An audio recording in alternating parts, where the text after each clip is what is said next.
Hello, hello my people, j'espère que vous allez bien, j'espère que tout se passe bien pour vous. Oh my god! Ça fait combien de temps que j'ai pas fait de vidéo? Ça fait très longtemps.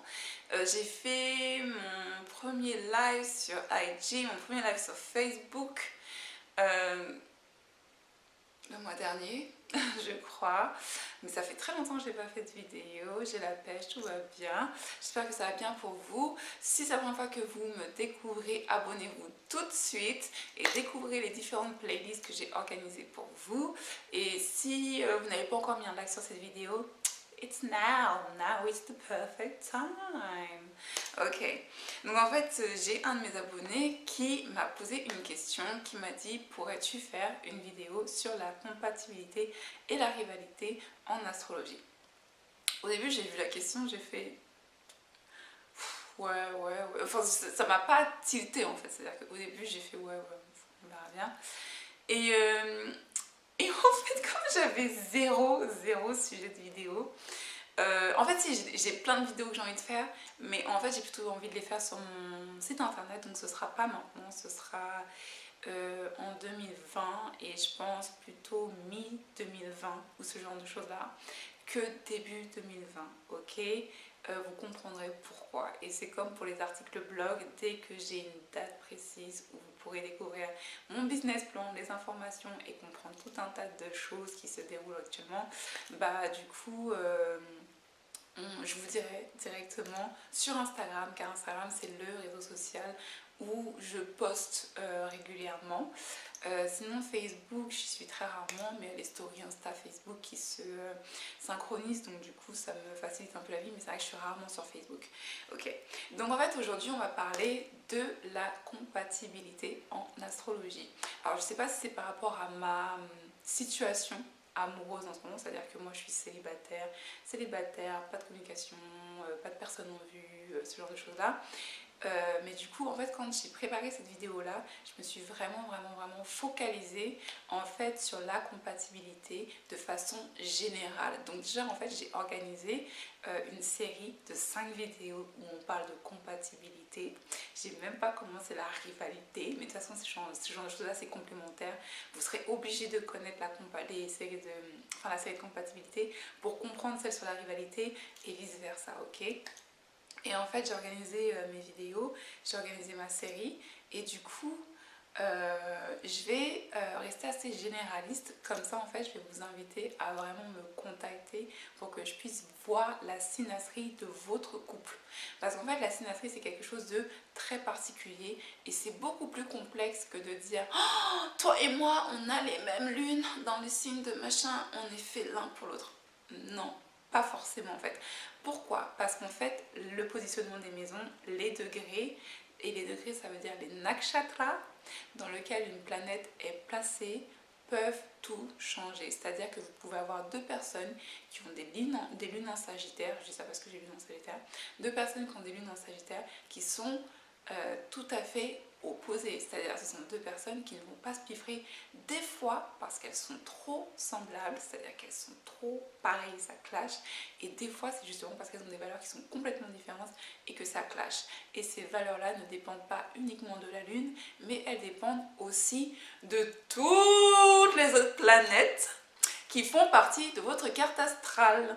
C'est-à-dire que si vous avez tous les deux la Lune en Sagittaire, mais qu'il y en a un qui a un soleil en Gémeaux et l'autre a un soleil en Scorpion, et que l'autre a un Vénus en Aquarius et une autre personne a un Vénus en Taureau, ça va juste pas être possible parce qu'en fait les valeurs primordiales de ces signes-là, les valeurs naturelles et organiques de ces signes-là sont opposées. Donc soit ça peut faire une complémentarité, c'est-à-dire que justement l'un apporte des choses à l'autre que l'autre n'a pas, ou soit ça peut créer vraiment la guerre, ok?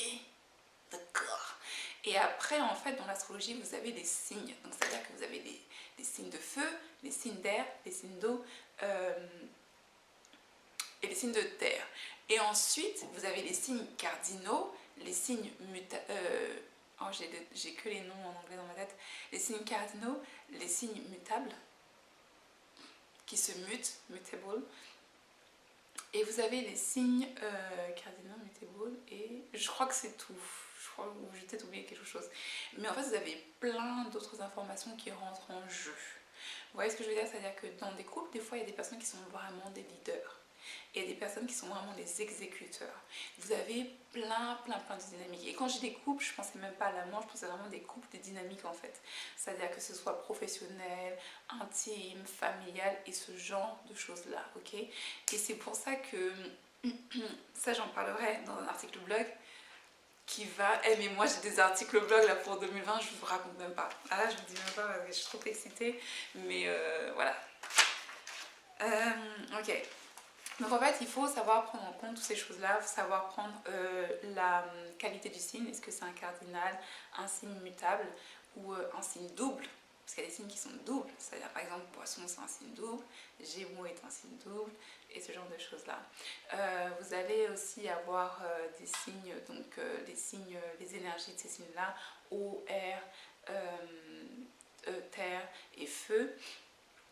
Vous allez aussi avoir les nakshatras qui sont investis par ces signes-là. Vous allez aussi devoir prendre en compte les qualités des planètes. Ok, parce que en fait, ce que vous allez découvrir, c'est que en fait, la synastrie et la compatibilité, ça dépend des planètes d'une personne et comment elles affectent la personne qui est en face d'elle-même. C'est-à-dire que en fait, vous allez avoir la planète que vous allez avoir dans telle maison peut changer le cours de vie d'une personne. Vous voyez ce que je veux dire? Et en fait, c'est ça la synastrie. La synastrie, c'est ça. Et en fait, les combinaisons des planètes, des maisons, des signes, des degrés, des nakshatras et des time periods, c'est-à-dire en 2020, vous n'allez pas avoir les mêmes placements de planètes qu'en 2019 ou en 2021.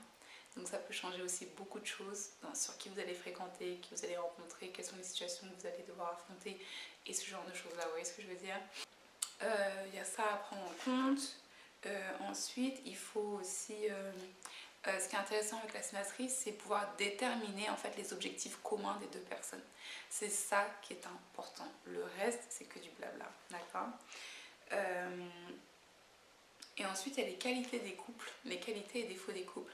Il y a aussi des couples, en fait, vous allez voir des couples qui vont avoir des objectifs communs, mais qui ne peuvent pas se saquer. C'est-à-dire qu'en fait, ça va être des couples qui vont avoir des énergies très particulières. Je ne vais pas vous révéler quelles sont les planètes. Ça, c'est vraiment réservé à mes clients. Et en fait, vous allez avoir des couples qui vont avoir des énergies très particulières. C'est-à-dire qu'il va y avoir une image très publique. Et en fait, en privé, c'est... point.